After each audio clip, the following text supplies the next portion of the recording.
Oh, look what I just saw on television as I looked to my left at one of our widescreen TVs here in our studio.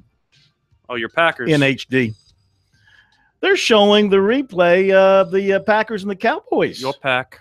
From last year. A little playoff win for the Packers and Big D, and that's something I'll look at over and over and over again. I remember watching that game in Houston where there are still a lot of Dallas Cowboy fans, and watching them cry was pretty nice. That was a great moment. It's pretty nice. That's a great moment. I remembered watching the Falcons beat the Packers in the next game, and you bought me a great lunch for that. I don't think I remember that game. I remember walking downstairs at NRG Stadium with the Falcons having a 28-3 lead and thinking there's absolutely no way they could blow that lead. Told you the Falcons are going to stink this year, and boy, so far in the preseason, putrid. I enjoy losses in the preseason. Matt Ryan has scored on every touchdown drive he's been a part of. Every first touchdown drive, both games. You know, the Packers play in Atlanta on a Sunday night in just a few weeks. I think that's a combo trip you guys got to go on. I think we could make that happen. Well, first of all, it's sold out. And second of all, we do have college stuff to do. Quickly to the phones, and we're going to hear from Will Muschamp, Josh in Lexington. Thank you for waiting. Welcome into Sports Talk. So, my daddy told me to stop misbehaving and aggravating my brother, or else he was going to make me listen to your show as punishment. So, you know what? I'm going to start behaving. Thank you, Josh. Is that Reggie's son again? You don't know this. You see, Reggie Anderson, in this market, in the Columbia market, let me explain it to you. I'm ready. In the Columbia market, there are 4 television stations with 4 major sports anchors. Reggie Anderson is the sports director of the CBS affiliate. Gotcha. He's the lowest rated anchor, not only in Columbia, but probably in the entire Southeast. That's bad. So if you happen to run across him on television, you will quickly change to, say, Corey Miller or Rick Henry or, you know. I met a couple of those Gillespie over on Channel 25. And what he does, this is how he gets any kind of ratings, is by either A, calling our show. Egg and yawn. And having people hear his voice because they don't watch him. Or B, he forces his son. This should be a form of child abuse. Do we still have the number for the South Carolina Department of Child Abuse? Yes. Because we should probably social services. Yeah, we should probably give Reggie's number to them, and because that's a form of child abuse there, to make your son do something that he obviously does not want to do and say publicly. And I've met young Josh, and he's a fine young man. He's a good-looking boy. Obviously, his mother's genes stronger in that in the formation of that egg compared to Reggie's genes. Thank goodness for that. So. I just want you to know this guy. I just want you to know what we deal with here in the Columbia area in particular. Now, elsewhere around the state, we have very fine sportscasters on television. I used to get prank called by the TV guys all the time. I would never have any of them on. They used to prank call me. It was bad. Yeah, well, Reg, we don't block anybody. You know, if you got a pulse, we'll let you on the air. Just don't jeopardize the license. That's all. That's right. All right, Will Muschamp, of course, did not meet with the media last night nor today. Last time we met with him was Saturday after the Gamecock scrimmage. We brought you a little bit of that yesterday, and there's more good stuff from him, including now they're going to start to get ready for NC State game planning, and also he's got to get his team physically ready, not in terms of the contact, but also he's got to get them healthy and let them get their legs under them. And we asked him how he's going to go about making sure his guys are well rested and focused and peaking at the right time for NC State. Well, I think time off is the best thing for them right now, and we will have a complete day off. I told them, unless you need treatment, I don't want to see you in the building.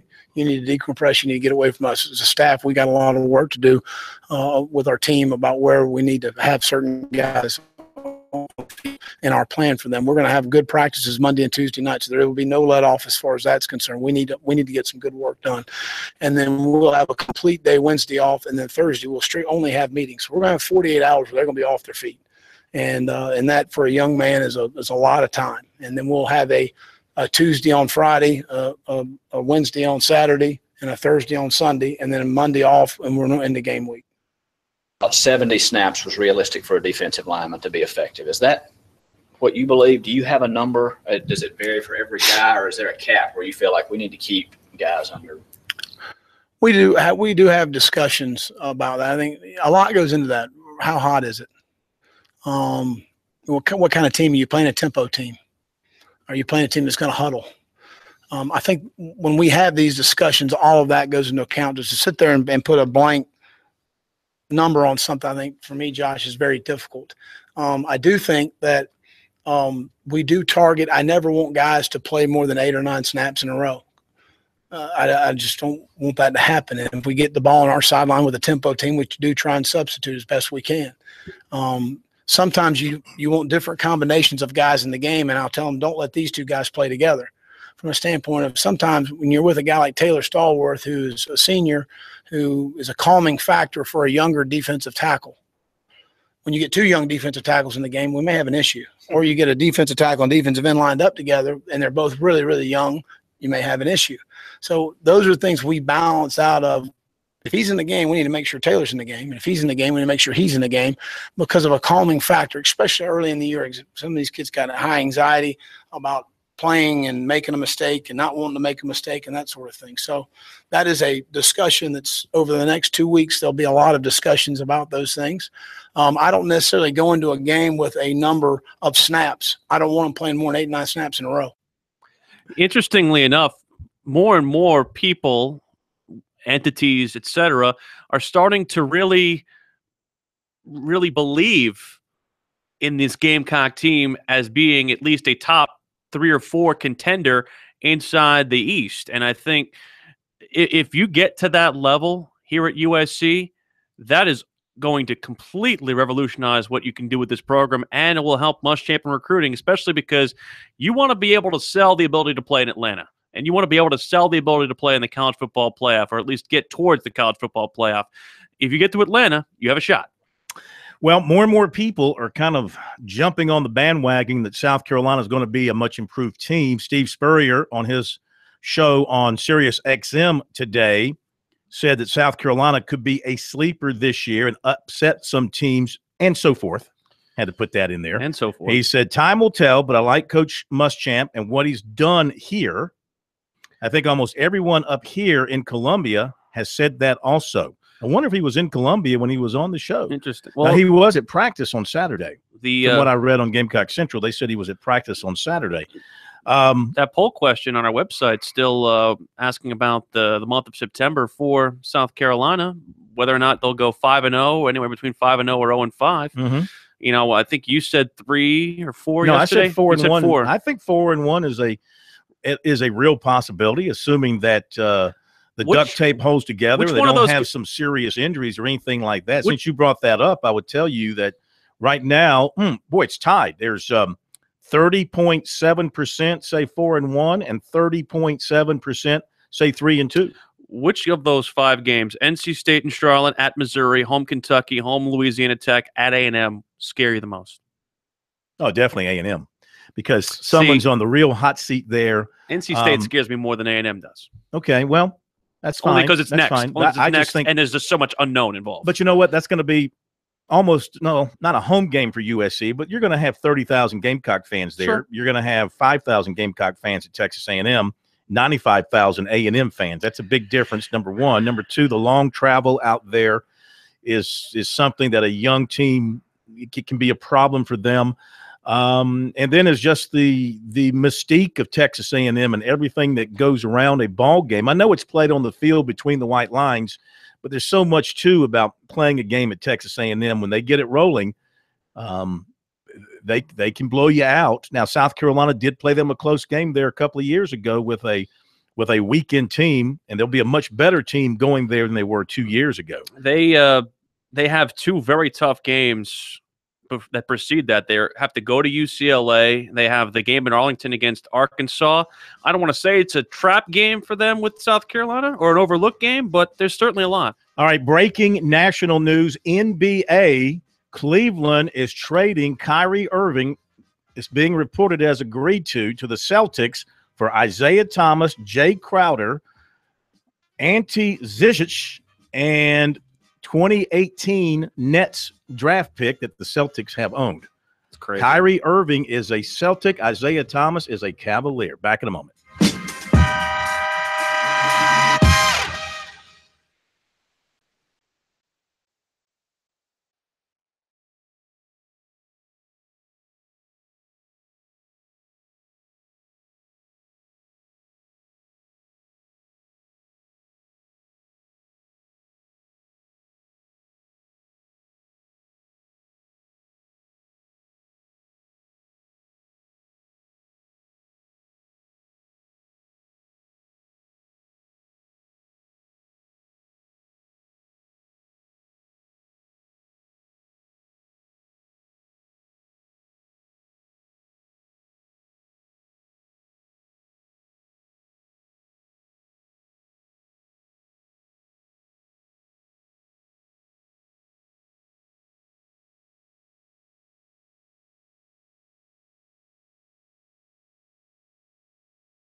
If you write anything,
A lot of folks going to be driving into Darlington County in just a couple of more weeks. I cannot believe it is almost time for the Bojangles Southern 500 2017 edition. Just one more race between now and then as we welcome in El Presidente de Darlington, Kerry Tharp.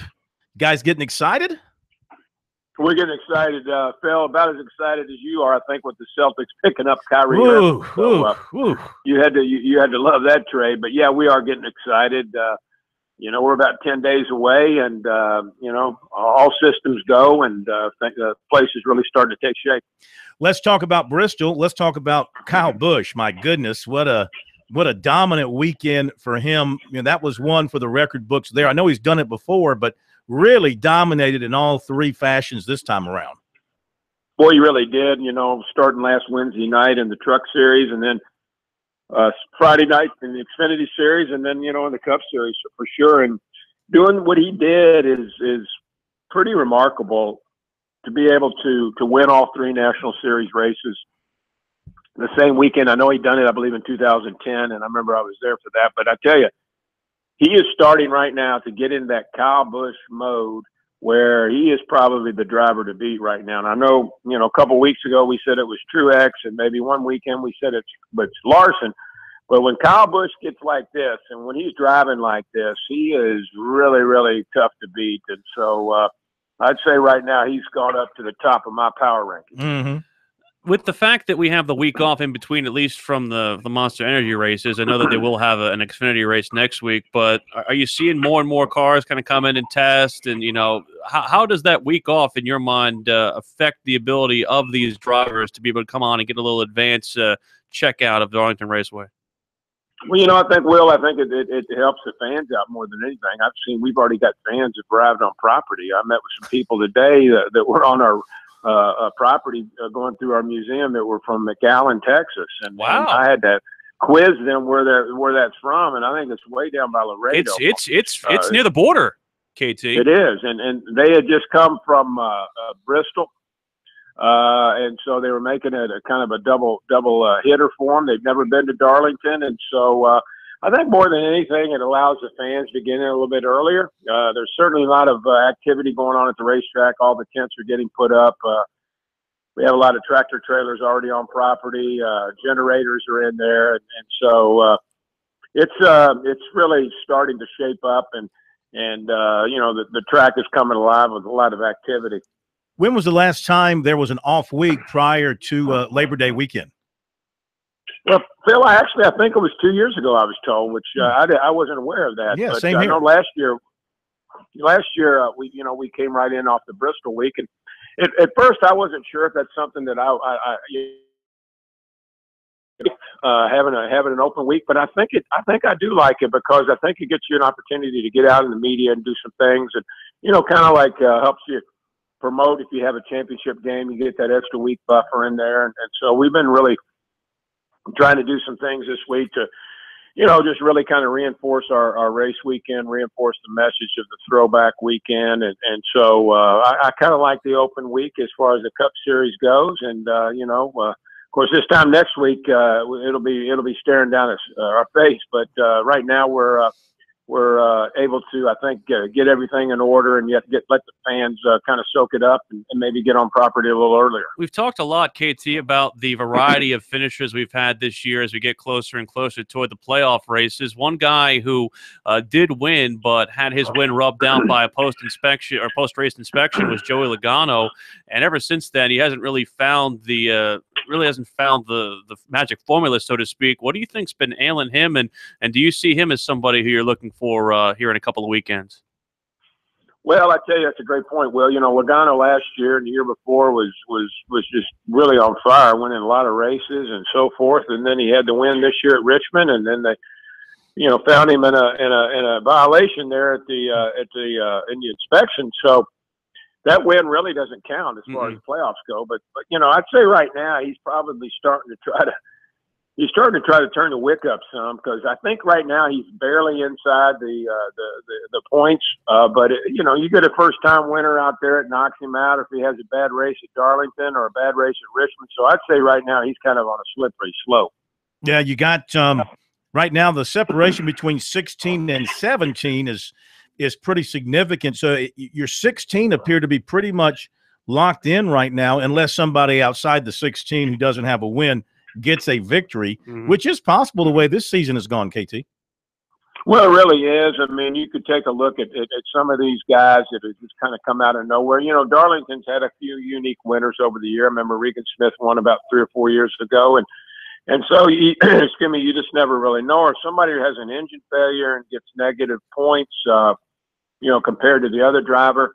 But, I still think that some of those guys that are in 14th, 15th, 16th place, they're really not breathing easy because, like you said, it could be another first-time guy. You still look at a guy like Clint Boyer. I think he's capable of winning. Matt Kenseth, I think, could win at Darlington. He's won here before. And so that happens, and then all bets are off, and everything is changed after that. Yeah, he's my pick. He's already been my pick for winning Darlington. I think that he's due for a win this year. He's had a good year except for not getting a win, and I think it's going to come at your place.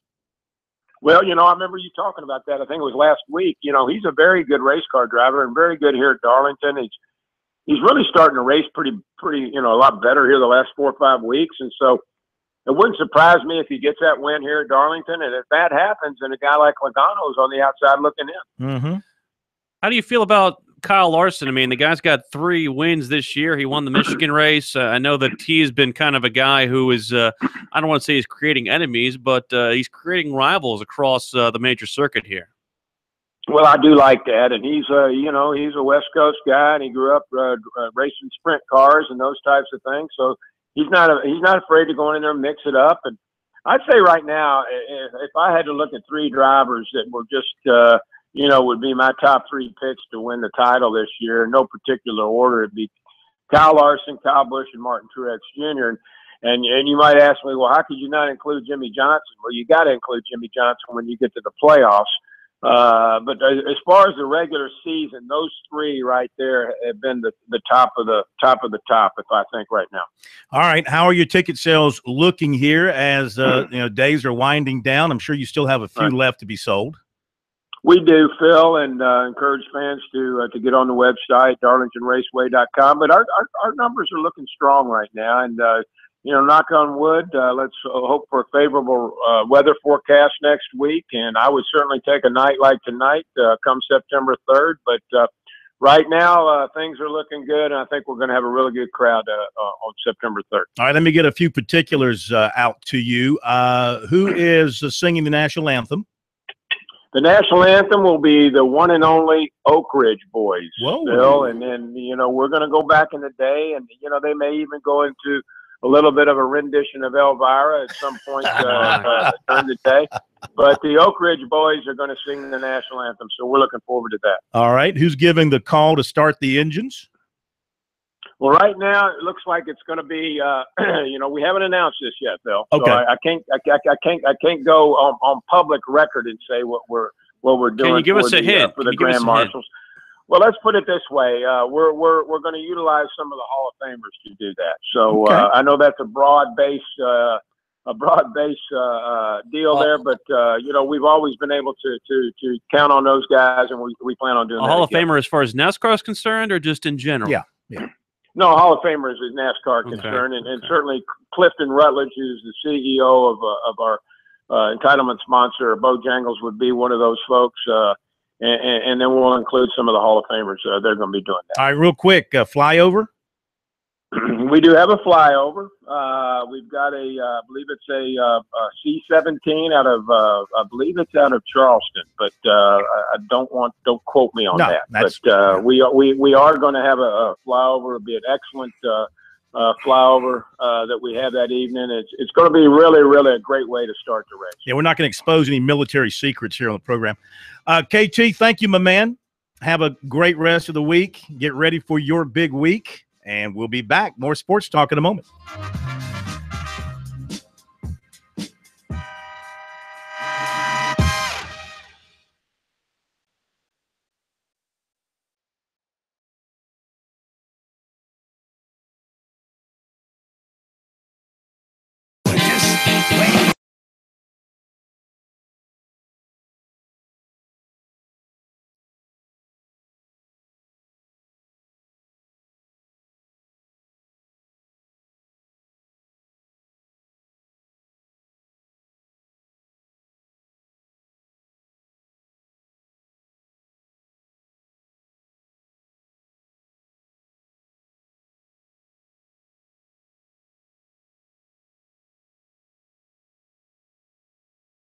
Yeah, king size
Thanks to Kerry Tharp, Darlington, being with us here tonight on Sports Talk. Yeah, hard to believe the 68th Southern 500 is coming up.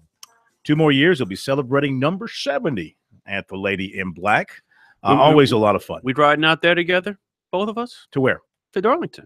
You're certainly welcome to ride with me if you want to. I'm trying to remember what my plan is. So you've got Charlotte on Saturday and then on to Darlington on Sunday. So I don't know, though. I may be heading to the beach afterwards, so you might want to make your own plans. I did get you a parking pass, so that's good. You're good to go from that standpoint. That's good. Be your first time at Darlington? It'll be my first time at Darlington. Do you have earplugs?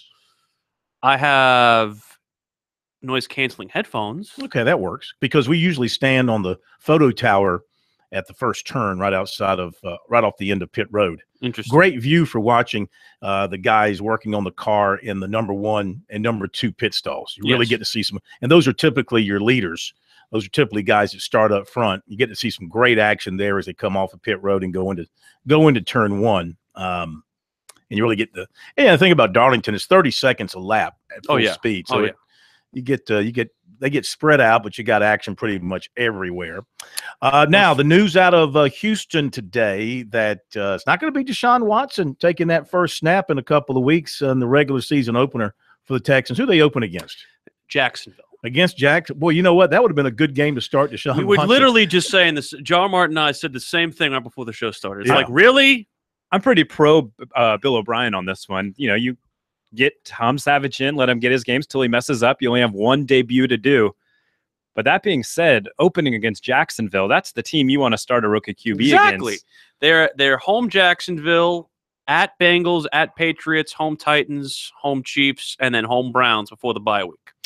Well, Savage did have a good game the other day. Better game than Deshaun did statistically. And again, it is exhibition. This is not about Tom Savage.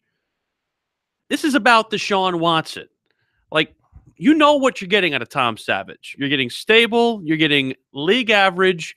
You're getting a defensible decision. And I'm saying all of those things are fine. Mm-hmm. Deshaun Watson is the Deshaun Watson is the president of the future of this organization for them. Yeah. And whenever you have the future on your roster, you want the future to start as soon as possible. Well, yeah, but and I think there's a ceiling with Savage. You don't rush it. You don't rush it. I mean, you got time, all right? If you feel like you can beat Jacksonville with Savage, that's fine. And if Savage plays well, you ride that horse as long as it is going good. But as soon as he stumbles, if he does, then you can roll Watson out there and see what he can do. Here's Bill O'Brien today announcing it's going to be Savage and talking about why he's going with the veteran over Watson. Tom's the starter. Tom's playing well this camp. You know, Tom has really had a good camp. He's only thrown 3 incompletions in 2 games. He's really got good command of our offense. And I'm like I've said, Deshaun is a very, very good young player who has a great future in this league. I mean, let's put the cards on the table. You know, that's what it is. But Tom has been here for 4 years. He's really the way that we want to play, the style that we need to play relative to, you know, getting guys lined up, relative to cadence, relative to protection points and route reads and putting guys in the right spot. Tom's ahead of Deshaun on that. And the way the game is played today, it's too complicated. You're asking too much of your other personnel to adjust. Is that a fair assessment? No, I don't think so. I mean, you know, Deshaun can – they run the same offense. You know, talking more theoretically. There's some situations where you don't have, you know, where you maybe have 2 guys that did. You know, Tom Landry tried this in 19. Yeah, no, that's what I'm saying. I'm not going to do that. You know, we're not going to get into this. We're not doing that. Tom's the number 1, and Deshaun right now is number 2, and then we'll go from there. Bill O'Brien talking, and it's actually the first week that they're actually able to practice back in Houston because they were in West Virginia for the first couple of weeks of camp, so they're getting used to practicing in the heat again. And again, I think a lot of this too has to do with the fact that Bill O'Brien has some job security. I mean, after last year, there was some talks about, you know, maybe the hair was, or the hot breath was around his neck even after winning a postseason game last year. And this just further reiterates to me that he has the ultimate job security, as is the GM, Rick Smith. If it wasn't secure, I think we might have seen Watson more, especially because of the fact, again, you committed assets, plural, to get Deshaun Watson. And in my mind, they committed the assets after finding out that they couldn't get Tony Romo. They were going to have they were going to try to acquire their 2017 starting quarterback last offseason. Well, this is good for Watson that they did not acquire Romo and it then is. draft him, because then they would be committed to Romo. Just don't push the envelope here. Be patient, and it will work out. It will work out. It's going to work out for Houston. I mean, either Savage is going to play well, and with their defense, it's going to give them a chance to win games. And either he's going to play well and get them in the end zone, or they're going to go with Watson, and then you'll see what you got. Pardon me while I sit here and root against Tom Savage. Yeah. Pardon me while I sit here. Lindsey Graham was at Clemson today. Yes, at practice. Watching the Tigers practice. So a little bit of important people dropping in on Dabo and company. You said Spurrier was at USC also over the weekend? He was at USC on Saturday, according to what Gamecock Central wrote. I wasn't there myself to see him, but I take them at their word for that. And, you know, the big news nationally is this trade. This is shocking NBA people. Shocking because, A, it's happened, and also, B, nobody saw this coming. Yeah, Kyrie Irving is going to your Celtics for a package that includes Isaiah Thomas, Jay Crowder. Did they give up too much, or is Kyrie Irving that good? I think that is he one of the top 5 players in the league who's not a big guy? I think only, or is he one of the top 5 players in the league? Period. The thing about the Pacers trading possibly Paul George is that I think you could have given up less to get Paul George, except for the fact that Indiana was very, very obstinate to trade him to Boston, and Boston was very much wanting to hold on to their players and hold on to their assets. I think that I don't want to say they gave up too much. I just don't know how he mixes with the rest of that roster and how he'll mix with Gordon Hayward. Well, there's something about being a Celtic, just like there's something about being a Laker. It's not like playing for any other team. You have to give up something of yourself ordinarily and fit in. Now, I don't know what they're asking. Kyrie Irving is such a great individual player, and obviously he was not happy playing in the shadow of LeBron. He was not happy about all the success in Cleveland being put on LeBron's back, and apparently he doesn't feel like he was getting enough of the praise for them being successful during his time there. I know what you're saying about Boston, but Havlicek, Parrish, and Bird aren't walking through that door right now. Just saying. Mm-hmm. They're not walking through that door. Yeah, but I mean, Boston's already good. Yeah. Danny Ainge has got them back to where they're knocking on the door, and the Celtics must have felt like, even with the additions in the draft and in free agency, that they still didn't have enough. And maybe they look at this as a way of not only improving themselves, but weakening Cleveland. Cleveland had themselves an I mean, issue. if you had your choice, just one-on-one of picking Kyrie Irving or Isaiah Thomas, and I love Isaiah Thomas. I mean, the guy's overcome a lot and was a great player for the Celtics. Who would you take just on pure talent? I would take Kyrie, but the problem that Cleveland had is that Irving wanted out. So they basically maximized what they could get, and I think this strengthens Cleveland more than it strengthens Boston. Well, I like Jay Crowder, but you do have Gordon Hayward, and so I think you offset that with him arriving. I don't think it changes the hierarchy. And you got the Tatum kid coming in from Duke who looked very good in the summer league. He very did. So I think you can offset that. I still say the Celtics have to address their issue in rebounding, defensive rebounding. That is what's keeping them from taking the next step. A great guard in Irving is going to obviously be exciting, and he's going to do a lot of great things and going to open up a lot of passing lanes and good shots. But until they address their rebounding, they can't stop Trent Thompson. They can't. It's not. I mean, and LeBron, of course, but they can't stop Trent Thompson. Trent Thompson plays like Kareem Abdul-Jabbar when he plays the Celtics. So until you address that, I mean, you can have Oscar Robertson, Kyrie Irving, and anybody else in the backcourt. You better get some people in there who can block shots and rebound. Still think Cleveland's the team to beat in the East. I still think so. Yeah. Anywhere LeBron goes is going to be the team to beat. I mean, he's still the man.